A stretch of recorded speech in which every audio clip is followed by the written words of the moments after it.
मोहतरम ख्वातीन और हज़रात, आज पाकिस्तान की सुप्रीम कोर्ट के 9 मुअज़्ज़ज़ जजों ने आज से 45 साल कबल पाकिस्तान के एक साबिक़ वज़ीर आज़म को दी जाने वाली फांसी के फैसले के ऊपर तबसरा करते हुए लिखा है कि उन्हें फेयर ट्रायल यानी उन्हें गैर जानबदाराना ट्रायल यानी मुकदमा चलाने का हक जो था वो नहीं हासिल हुआ था, इसलिए उनकी फांसी के ऊपर हम मज़ीद कुछ नहीं कहना चाहते। उसके साथ साथ उन्होंने एक और बात भी लिखी है कि हम उस फांसी को कालअदम इसलिए नहीं करार दे सकते कि अब उसके ऊपर अपील हो चुकी थी और उस अपील के साथ साथ उसके बाद दोबारा उसके ऊपर फैसला हो चुका था और कानून में किसी किस्म की कोई प्रोविजन मौजूद नहीं थी। हैरत की बात यह है कि ये सारा फैसला उस लम्हे हो रहा है कि जिस वक्त पाकिस्तान का एक और साबिक़ वज़ीर आज़म फेयर ट्रायल से महरूम एक जेल के अंदर अपने मुकदमात का सामना कर रहा। किस कदर हैरान कुन बात है कि कहा जाता है कि हम जुल्फ़िकार अली भुट्टो की दी गई फांसी जो है उसको बिल्कुल इसलिए कालअदम नहीं दे सकते क्योंकि उन्होंने एवेन्यूज़ थे उनके बारे में उनके पहले हाई कोर्ट में मुकदमा चला, फिर सुप्रीम कोर्ट में चला, फिर उसके बाद उन्होंने नज़रसानी के रिव्यू की पिटीशन फाइल की और उसका फिर फैसला हो चुका था। लेकिन चंद दिन पहले मियां मोहम्मद नवाज शरीफ की रिव्यू पिटीशन के ऊपर जब फैसला हो चुका कि वो पूरी जिंदगी के लिए नाअहल हैं, लेकिन फिर एक दरबार सजाया गया और उन्हें नाअहली से निकालकर दोबारा पाकिस्तान के वज़ीर आज़म बनने का अहल करार दिया गया। ये तो अलग बात है कि उनकी अपनी किस्मत या उनको नापसंदीदगी का आलम अपनी पार्टी के अंदर इस तरह का बन गया या लोगों ने जो उनके अपने साथियों के मामले में जो पार्टी साथियों ने वो दोबारा बेचारे ना बन सके, वरना पूरी कोशिश की गई थी। जुल्फ़िकार अली भुट्टो आज 45 साल के बाद उसकी फांसी के बारे में ये गुफ्तगू की गई है और कहा गया है कि उन्हें फेयर ट्रायल नहीं मिला। मैं समझता हूं कि अगर उन्हें फेयर ट्रायल मिल भी जाता तो जिस तरह का यह फैसला उस वक्त किया गया था शायद इससे मुख्तलिफ फैसला ना होता। अगर आज जुल्फ़िकार अली भुट्टो की फांसी को यह कहकर मुस्तरद कर दिया जाए कि वो फांसी गलत हुई थी तो फिर पूरे पाकिस्तान की आवाम के सामने सवाल यह है कि उस वक्त नवाब मोहम्मद अहमद खान का कातिल कौन था और क्या वो कातिल वही शख्स नहीं था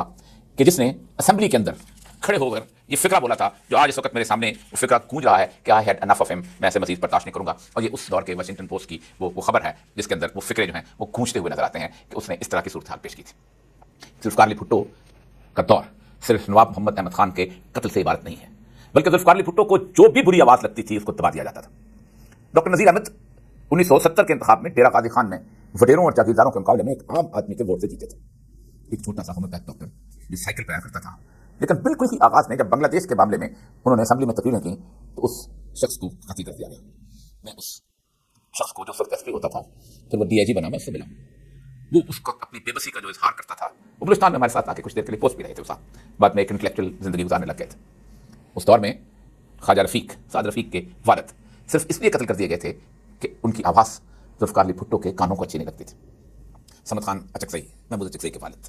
इस तरह बेशुमार ऐसे लोग हैं। तकरीबन 35 कत्ल जो थे उस भुट्टो दौर के अंदर थे और अपने लोग जो थे उनको छोड़ के जा रहे थे। हनीफ राम छोड़ गए थे, गुलाम मुस्तफा खर छोड़ गए थे, जे रहीम छोड़ गए थे, डॉक्टर मुबशर जो कौन नहीं था कि जो जबर और इस्तिबदाद के इस दौर के अंदर भुट्टो साहब की जमहूरियत को छोड़ के निकले हैं। कि जिस वक्त ये फैसला आपने लिखा फेयर ट्रायल का, उसी दौर के अंदर बलूचिस्तान के और उस वक्त के सूबा सरहद यानी केपीके के मुख्तलिफ सियासी रहनुमाओं को फेयर ट्रायल नहीं मिल रहा था और वो था हैदराबाद साजिश केस। हैदराबाद साजिश केस में खान अब्दुल वली खान, नवाब खैर बशमरी, अताउल्लाह मेंगल, गौस बख्श बजंजो और हमारा बेचारा शायर हबीब चालब भी था जिस पर गद्दारी का मुकदमा चला था। किस कदर हैरत की बात है, हबीब चालब को जब वो अयूब खान के ज़माने में ऐसे दस्तूर को सुबह बेनूर को मैं नहीं मानता गाया करता था, उस वक्त उस पर गद्दारी का मुकदमा न चलाया गया। लेकिन भुट्टो साहब आपके दौर में उस पर गद्दारी का मुकदमा चला और ये मुकदमा बिल्कुल ऐन उसी तरह चलता था जैसे आज इमरान खान का जेल के अंदर मुकदमा चलता। हाँ, अलबत्ता पाकिस्तान में 45 साल बाद हो सकता है, ऐन मुमकिन है कि कोई एक शख्स उठे और वो शख्स जो है इस तरह की दरखास्त दे और दरखास्त देने के बाद वो कहे यार इस तरह का फेयर ट्रायल नहीं हुआ था, हमें इंसाफ तो दे दो, तारीख तो अपनी ठीक करो। हम तारीख ठीक करने के लिए नहीं बैठे हुए। कौमें तारीख ठीक नहीं किया करती। मैं याद करा दूं, कौमें तारीख नहीं हाल ठीक किया करती हैं। जेल में ट्रायल किसके होते हैं? जेल में ट्रायल नेल्सन मंडेला का होता है, जेल में ट्रायल ऑन सन सूची का होता है, जेल में ट्रायल उन सब लोगों का होता है कि जो आज दुनिया की तारीख के अंदर मोरे तस्दीक सब करती है दुनिया पर कि ये वो लोग थे जो अजीम लोग थे। थोड़ा सा आपको अंदाजा है कि आपको साइन ने एक इख्तियार दिया है कि जब कभी मिस कैरेज ऑफ जस्टिस हो रहा हो किसी माशरे के अंदर और वो मैटर ऑफ पब्लिक इंपॉर्टेंस हो जाए तो आप उसके ऊपर सुओ मोटो लेते हैं। लेकिन शायद 45 साल के बाद कोई और चीफ जस्टिस होगा, कोई और सदर होगा तो किसी और जमाने के अंदर ये गुफ्तगू हो रही होगी। लेकिन शायद